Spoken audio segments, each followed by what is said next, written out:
From Hollywood, it's time now for... Johnny Dollar. My name is Hardy, Mr. Dollar. Yes? I'm returning the call you made to Mr. Ellis Rasmussen. If you will state your business, I shall be glad to transmit it to him. You tell Mr. Rasmussen I'm an insurance investigator from Hartford, and the matter involves a member of his own family. Oh, young Mr. Rasmussen? Yes. Could you hold on a moment, sir? I could. Mr. Rasmussen will send a car for you at 6 o'clock. Look, I can take a cab. Oh, well.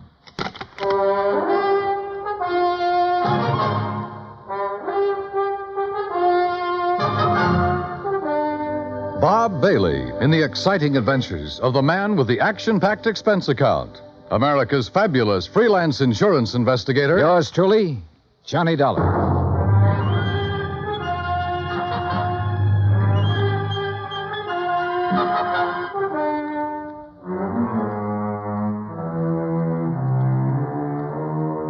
Expense account submitted by Special Investigator Johnny Dollar to the Universal Adjustment Bureau, Hartford, Connecticut.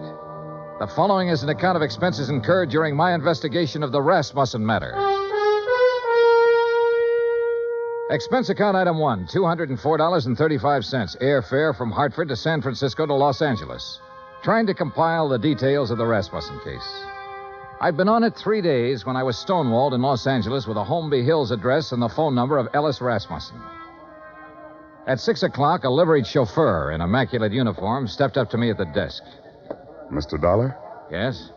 My name is Stauffer, sir. I have Mr. Rasmussen's car outside. Well, gee whiz, Stauffer. Ain't it the truth, sir?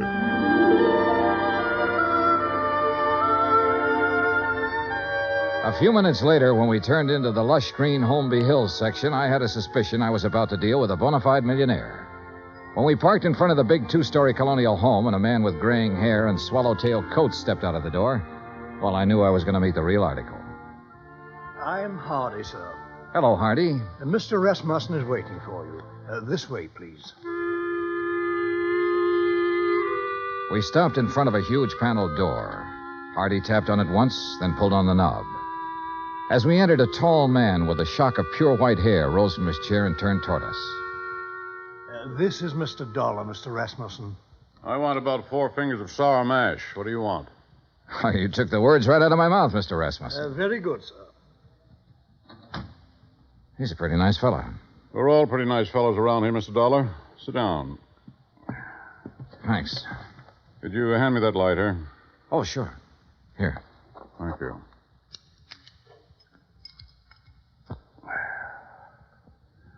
What are you doing in Los Angeles? Why, federal underwriters of Hartford wrote a blanket policy for all Imperial Rubber Company employees. Your son was an executive with Imperial when he was killed in Malaya last spring. Federal owes his widow $25,000. I don't know where she is, Mr. Dollar. I see. I doubt if you do. Let me put it this way. I never met the young lady. Fred married her one night in Elko, Nevada. 2 days later, they were on their way to Malaya. 6 months there, and the development station was raided by guerrillas one night. And I suddenly no longer have a son. Have you eaten your dinner, Mr. Dollar? Oh, I wouldn't want to trouble you. Hardy, set a place for Mr. Dollar. Very good, sir. Well? Well, I thought she might phone me when she got back to the States. She never did. Never a letter, nothing. I'm old and sick, but I still want to see the girl my son married. It's not an easy thing to lose a son, Mr. Dollar. And I lost a good one. I lost the best son a man ever had. I'm sure you did, sir. To your son. To Fred. During dinner and afterward, over coffee and liqueurs, I listened to the story of Ellis Rasmussen's life. It came from the lips of an old man who was dying, but in whose eyes I could see reflected the memories of a brawling, bustling life that started in an Oklahoma oil field and moved to Alaska and Arabia and Africa. More and more during the talk, I began to know his lost son. For in everything the old man had to say about himself, I could sense an unmistakable reflection of his son. Finally, I thanked him and left. If I may say so, I do hope you'll call soon again, sir. Mr. Rasmussen enjoyed your visit very much. I haven't seen him so much like his old self since we received the terrible news of young Mr. Rasmussen's death. He must have been quite a man, Hardy. Young Fred Rasmussen. He was, sir. All of us miss him dreadfully. None of us ever met Mrs. Rasmussen, and we were most anxious to receive her, especially after young Mr. Fred's death. I imagine so. The car's all ready, Mr. Dollar. Good night, sir. Good night, Hardy.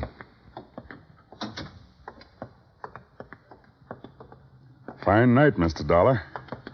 Yeah. Stoffer, Yes, sir? I didn't want to press the point with Mr. Rasmussen, but now maybe you can straighten me out. Did he approve of his son's marriage? Let's put it this way, Mr. Dollar. Mr. Rasmussen approved of Mr. Fred. And if Mr. Fred got himself married, then Mr. Rasmussen approved of the girl. Between them two, they had that kind of understanding. Real people. Expense account item 2, $1.98. Telegram to Personnel Division, Imperial Rubber Company, requesting a copy of all information they might have on Laura Olsen Rasmussen.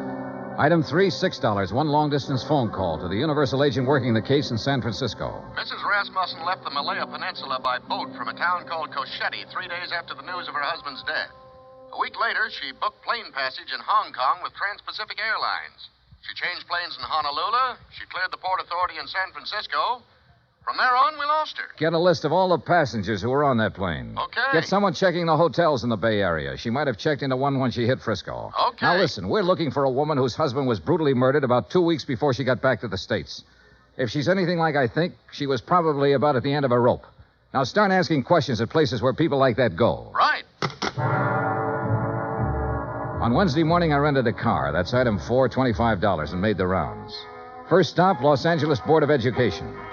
By 4 o'clock in the afternoon, I had found 35 Laura Olsons who had attended public school in Los Angeles and were more or less in the proper age bracket. The next day, the folder arrived from Imperial Rubber Company. Among other things, it contained a passport picture and a complete description of Laura Olsen Rasmussen. She was a blonde girl with a pouting, sultry kind of mouth and wide, dark eyes.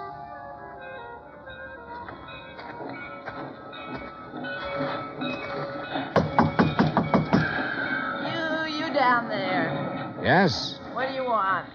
I'm looking for Mrs. Frances Olsen. Are you Mrs. Olsen? I don't want to buy nothing. Do you have a daughter named Laura Olsen? Are you a policeman? No, I'm an insurance investigator. I'm trying to locate Laura Olsen Rasmussen. Well, how'd you get this address? What's that? A picture of her. Let's see. That's my Laura. What about her? I've been trying to locate her for some time. Is she here? No, she ain't here. She ain't been here for 5 years. Do you have any idea where I can find her? Friends, maybe? Other relatives?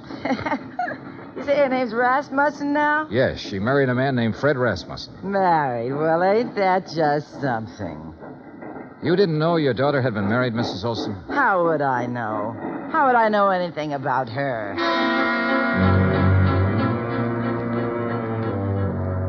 Saturday at noon, a registered letter arrived from the agent in San Francisco containing the list of passengers who had been on the plane with her. 3 of the names were in the Los Angeles area, including a Mr. Oberlin who lived in Pasadena. For sure I remember her. Real pretty. We sat together all the way from Honolulu. What's up? We're trying to locate her, Mr. Oberlin. Did she happen to mention her plans when she returned to the States? Plans? You know, what hotel she might be staying at in San Francisco? Or if she was going on to another city? No, not her. You say that very emphatically. Yeah, I guess I do. You didn't have to show me a picture. You know, a guy always prays he'll meet someone like her on a plane, you know what I mean? Yeah, live it up. Yesterday's gone, she said tomorrow ain't here, and the only thing we got is today. Yeah, we had a swell time. You're sure about this? We were pretty chummy, pal, if you want the truth of it. Mr. Oberlin, did she mention anything about being in Malaya before she boarded that plane? Then she didn't tell you that her husband had been killed a week before. Killed? How? He was murdered by guerrillas in Malaya. Oh, no, she didn't mention that. She didn't mention that at all, Mr. Dollar.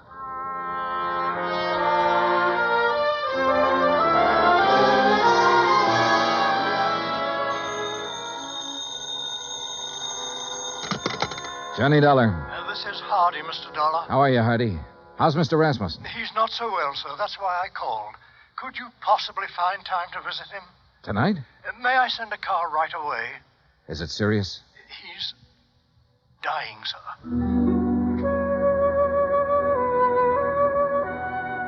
I knew why he wanted to see me. Have you located my daughter-in-law yet? No, I haven't located her, Mr. Rasmussen. But I know something about her. I know she drank whiskey and flirted with a fat salesman on an airplane all the way from Honolulu to San Francisco. I know her mother's a drunk. I know she didn't think enough of you or your son to contact you or anybody else when she got back. Mr. Rasmussen, it looks to me like your daughter-in-law is a first-class bum.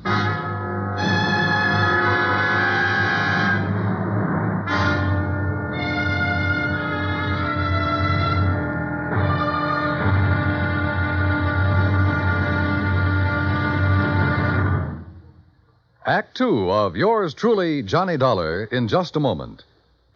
Now, Act Two of yours truly, Johnny Dollar, and the Rasmussen Matter.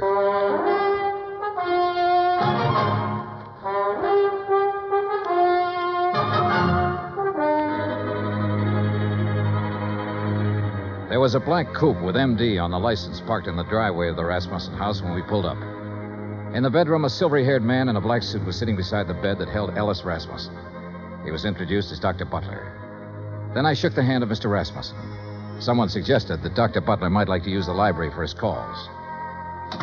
And I was alone with the old man. If you want some whiskey, I keep it in the sideboard over there. Not now, thanks. I wish I had some news for you, Mr. Rasmussen. We're finding out things, but we haven't found her yet. What things? Oh, things. Nothing important. Dollar, if I judge you right, you know your business. And if you haven't found my daughter-in-law by now, you've certainly found out what kind of person she is. So tell me. I haven't met her. I don't know. You're being evasive. I don't work for you, Mr. Rasmussen. I'm an insurance investigator trying to locate a woman and pay off a claim. If I don't find her, the case will just have to sit, unless you or someone else concerned makes a report to missing persons. Then the cops can take over, and maybe they should right now. My son was a fine man. I can look back on all the years I had with him and be proud of every year and every day. He married a girl named Laura Olsen. I don't know where she came from or who she was, but I know my son wouldn't have married her unless he loved her, unless she loved him in return and was worthy of his love. You know a lot, Mr. Rasmussen. Perhaps I should go to the police. No, don't do that. We'll find her, Mr. Rasmussen. We're getting it narrowed down. Well, I'd better leave now. As you say. Mr. Dollar. Yes, sir. I want to see her. Yes, sir. I'm sorry I talked to you the way I did.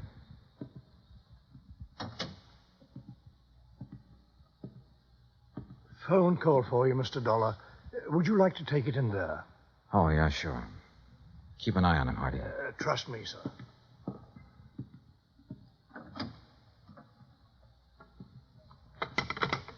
Johnny Dollar. This is Officer Daly, Los Angeles Police. Oh, yeah. You the insurance guy looking for a Laura Olsen Rasmussen? Yeah, have you got anything? We got her. Huh? She's here with the rest of the girls in the drunk tank.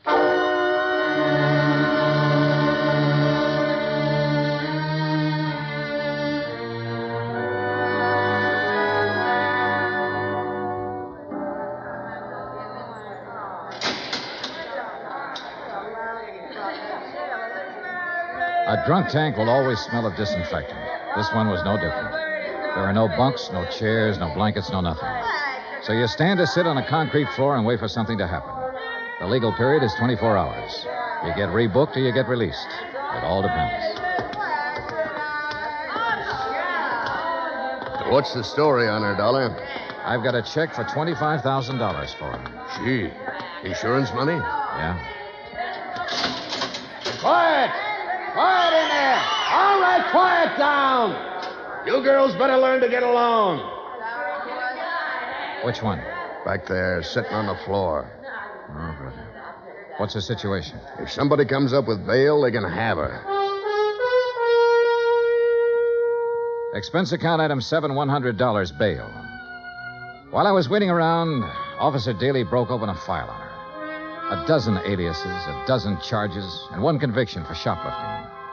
A career of petty thievery that began at the age of 16 and ran up into a 22nd year.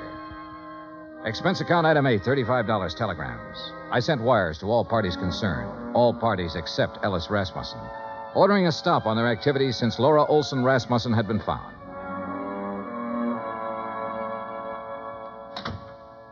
Over there.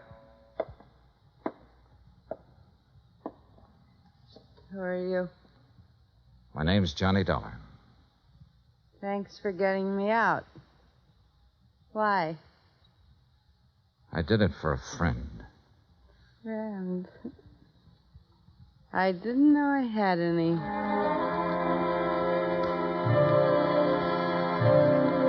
Expense account item 9, 20 cents, 2 cups of coffee. We had it in a diner across from the women's section of the main jail. I looked at Laura Olsen Rasmussen while she drank the coffee. Looked at the blonde hair and the wide eyes and the pouting mouth. Looked at the woman who had once been the wife of Fred Rasmussen. What's the catch, mister? No catch.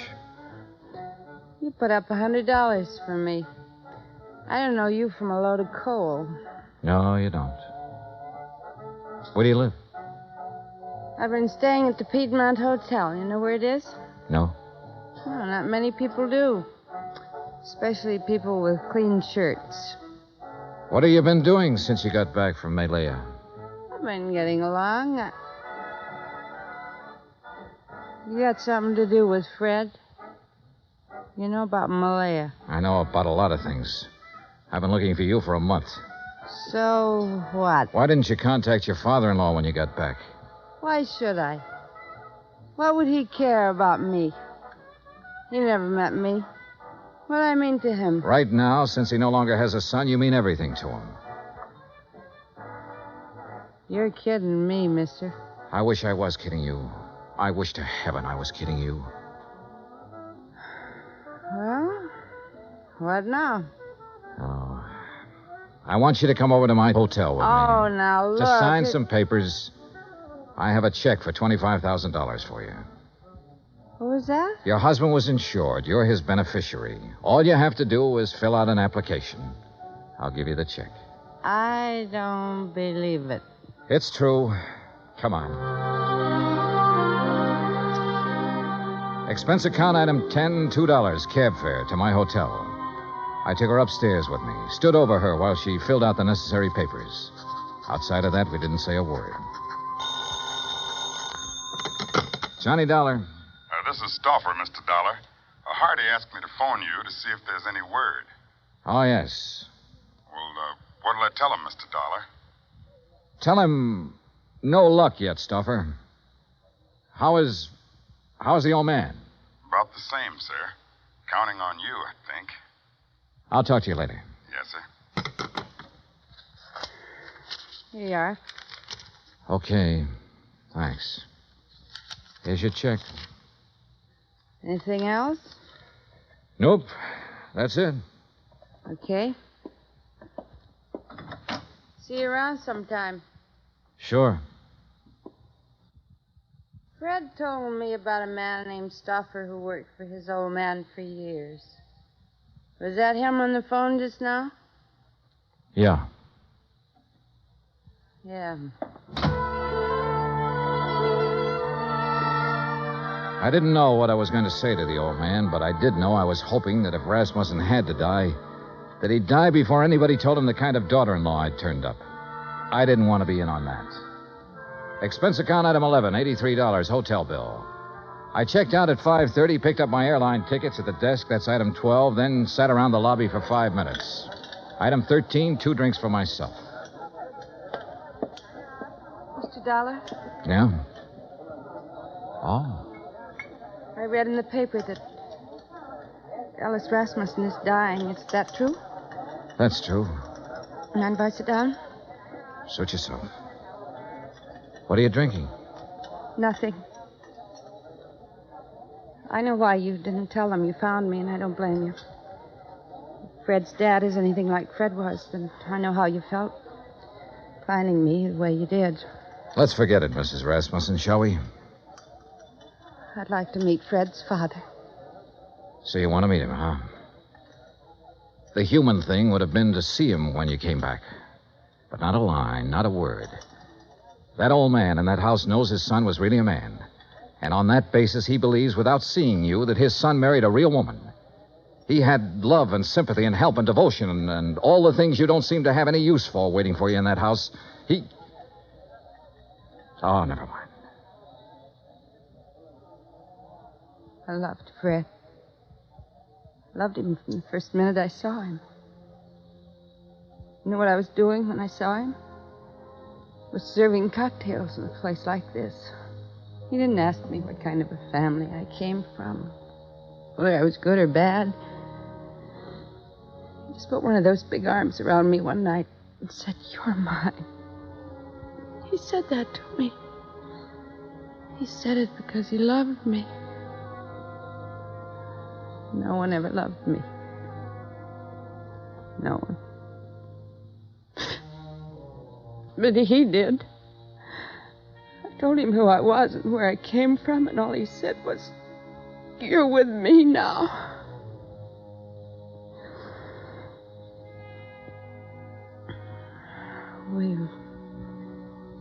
We went to Malaya together, and I never knew in all of my life what I knew then. How it was to be wanted by someone who was decent, kind. And then he was killed. He told me one afternoon when I was in Cochetti. I took a boat, and then I took a plane back here. Go on. I want to see Fred's father. I took a car to the house, and I saw what kind of a house and what kind of people his family were. I didn't go in. Couldn't you see me, cheap, rotten, dirty little me? Couldn't you see me walking in there and saying, "I'm me"? Couldn't you see that mother of mine moving in? What would that have done to the old man? It would have crushed out his whole memory of Fred. But don't think, Mr. Dollar, I haven't got my memory, too. I didn't drink that away.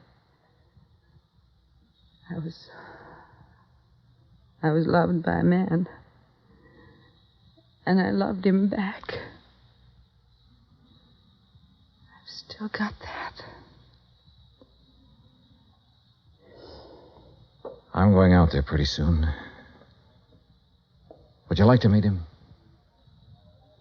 Do you think I can? I think so. I think so very much.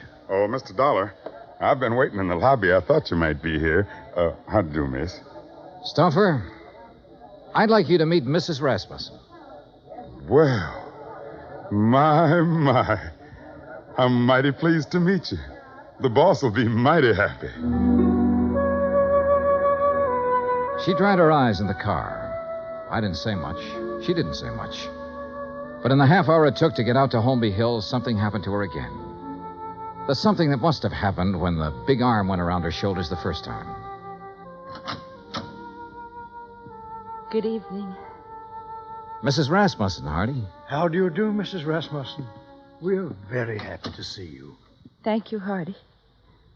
Fred spoke of you often. That was kind of Fred. This way, please.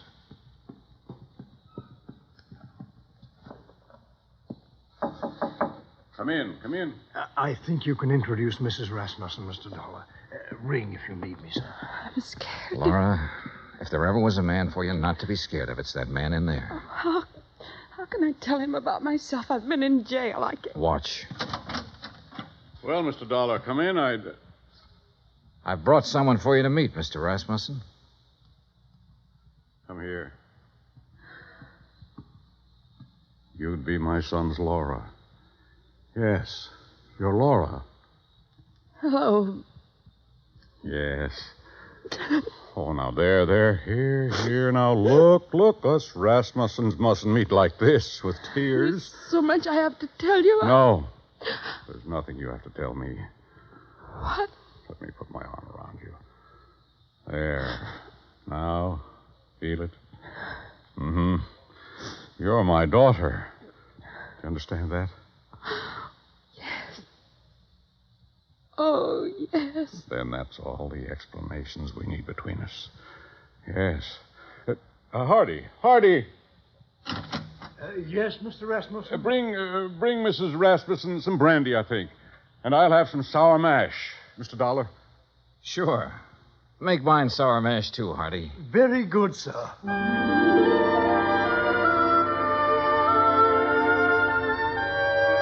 Expense account item 14, $40. Miscellaneous. Item 15, $35, stenographic. Expense account total $1,965. Remarks? The old man's got a few weeks more. Laura's moving into the house with him to take care of him. She won't be telling him a lot of things about herself. She doesn't have to. You should have stood there like I did and seen that big arm go around her shoulder when he said, "You're my daughter." Yeah. Yours truly, Johnny Dollar.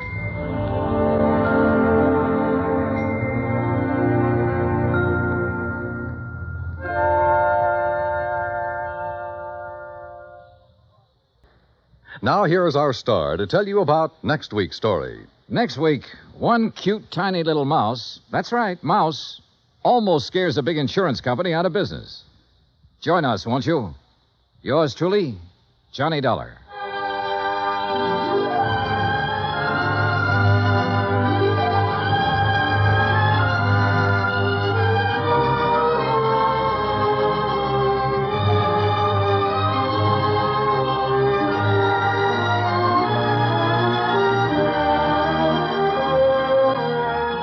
Yours truly, Johnny Dollar, starring Bob Bailey, originates in Hollywood. Written by John Dawson, it is produced and directed by Jack Johnstone. Heard in tonight's cast were Virginia Gregg, Gene Tatum, Eric Snowden, Roy Glenn, Will Wright, Frank Nelson, and Jack Crucian. Musical supervision is by Amerigo Marino.